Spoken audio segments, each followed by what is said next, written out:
Good morning. Hope I don't look too tired. I was up a little late last night because just as I went to upload the 4th of July movie, I accidentally deleted the entire edit. So today it's Wednesday morning. My class is finished, and so now I'm working from the house on dissertation, on getting new course lectures ready for this fall because I'm going to be teaching some new things. So Katie and I have an issue some mornings. It's probably more my issue, to be honest. But I've got a problem that I get a little scattered when it comes to the mornings. As Katie puts it, I try to help out and I try to do things every morning. It's just that I pick different things each morning to help with, and so it kind of leaves Katie guessing what in the world I'm going to do or what's left to be done. That makes for a problem. But I've got a solution. I'm going to come up with a handy solution for how to fix this. So let's get to work. So if you didn't know already, I'm a huge fan of all things Google. So when I try and come up with handy solutions, that's usually my work space, atmosphere, whatever you call it, my ecosystem. Okay, so I've got an idea here. It's a very simple Google Doc, and I'm going to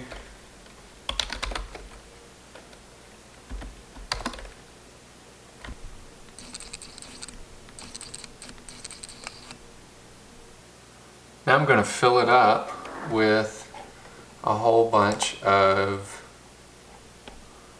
things that we need to get done in the morning so I can stay on task. Alright, so this is kind of the look I have going so far.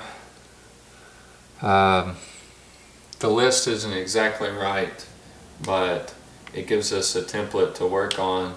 I've got a column for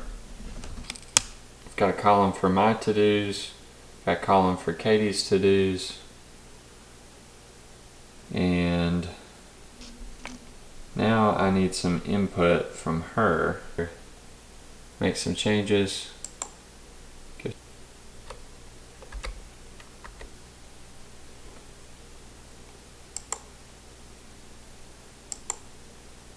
Plan in motion. Let's see what Katie thinks. So what I'll do once this list is finalized with Katie, I will print it off, laminate it, and then we can use dry erase markers to check the list off every day. We'll keep it in a very visible place in the kitchen. We can check the list off and then at the end of the day erase, reuse, and this would be a really good template for a whole bunch of things. We might make one for a bedtime routine that we put in the girls' bathroom or in one of the girls' bedrooms.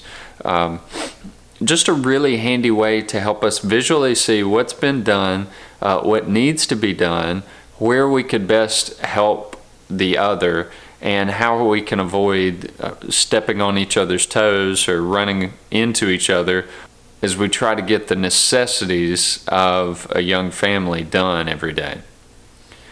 Just one way we try and minimize stress and increase function in our house. So the question is, how do you organize things at your house? Let me know in the comments down below. What sorts of things do you do to help keep your family running and functioning smoothly and peacefully and happily as often as you can?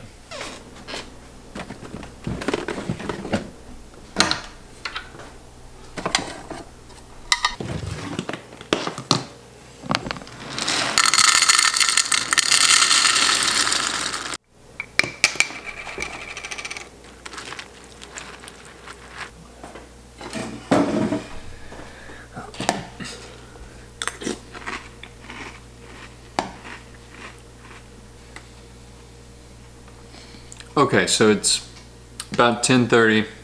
I'm just now eating breakfast. But research has proven that some people just eat breakfast later than others. Their metabolism's not ready for it first thing in the morning. And that's generally how I feel. Sometimes, in fact, if I have breakfast really early, two things happen. One, I get hungry faster during the day. And two, sometimes like I feel, what's the word? And two, sometimes it kind of makes my stomach feel unsettled. So 10:30 breakfast it is. Okay. Sometimes it's more difficult to stage these shots than you think, especially when I can't see exactly what I'm shooting. So oftentimes what I'll do is I will set my focus for a shot. I will take a picture, double check, make sure everything looks the way I want it to, and then I just go with it. So if you ever see my head chopped off or something's like oddly out of focus or something like that, it's because A, I am an amateur videographer and who's still learning a whole lot of this stuff, and B, it's because this equipment, while it can shoot some good vlogs potentially, it's not exactly optimized for the kind of videoing I'm doing. But when you're working on a budget, you make the most of what you have. And I can't complain about this camera. It was a gift from my parents for Christmas, and it's pretty darn awesome. So thanks, Mom and Dad.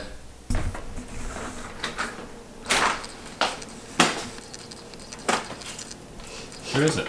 It smells like chicken in here. Well, that's because I've been cooking chicken. What are you doing home? Well, I am hungry. So I decided to come eat here. And also I spilled Malia's smoothie. So I kind of wanted to clean that up. In the car? Yeah. I didn't realize that there was, I didn't realize that there was a good bit left. And when I got to work, I was going to get it out to rinse it, and it tipped over. And I cleaned up the best I could, but Yeah. I need to get like a wet rag or something. I had to use a pair of shorts. Yeah. Yeah. It was not one of my finest moments, but this. I got your footage uploaded from yesterday, so Okay. we'll see if it's passes mustard. Passes mustard. What is the? I don't know.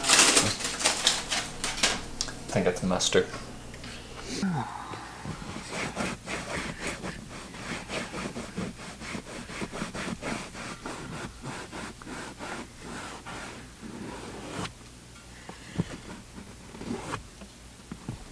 Chocolate and strawberry and banana smoothie.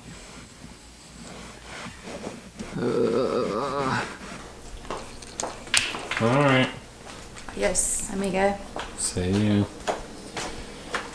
See you this afternoon. Okay. All right. Bye. So it's about 20 till 5 on a Wednesday afternoon. I'm driving because I'm going to meet Katie to help with the girls, get them settled at church for the evening, and then I am headed to start the second summer term of tutoring for the football team. So it's going to be another busy month. So I'm on my way to tutoring now, but I had to tell you about what just happened when I went to pick up the girls at daycare. On my way to Malia's room, I was looking to pick her up just like normal. One of the workers stopped me and said, hey, you may want to go to the front office because I believe that Malia is up there and she has stuck something up her nose. I have a little bit of experience with kids sticking things up their nose because my little sister once did a similar thing with a game piece and ended up having to go to the emergency room to get that out. So Lauren, there's your embarrassing story that your big brother gets to share. So I went to the office. There were a whole bunch of women there, including the director of the daycare. They all had Malia surrounded and had a flashlight and were trying to see what was going on. After attempting to get her to blow her nose and try and blow it out several times, they looked again and they had kind of decided that there must not actually be something in there because they were having trouble seeing it. But just as they were about to stop, I happened to catch a glimpse of something that looked a lot like our two options were to either try and get it out ourselves with a pair of tweezers or take her to the emergency room to have it removed. And one of the women got some tweezers. We cleaned it with hand sanitizer. I got the honors of taking the pliers and seeing if I could get this rock out of her nose. At first I could just kind of scratch up against the rock with the tip of the tweezers, and things weren't looking good, but then I kind of mustered some courage and went in there a little deeper, and a couple of tugs, and sure enough, a rock fell out on the floor.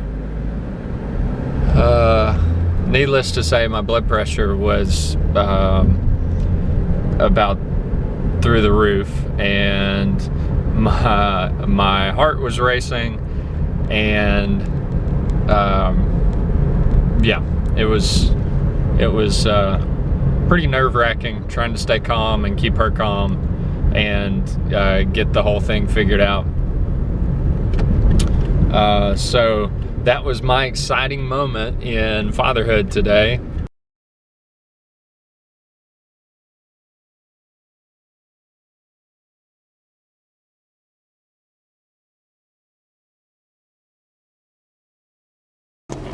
Tell the camera what happened to you today.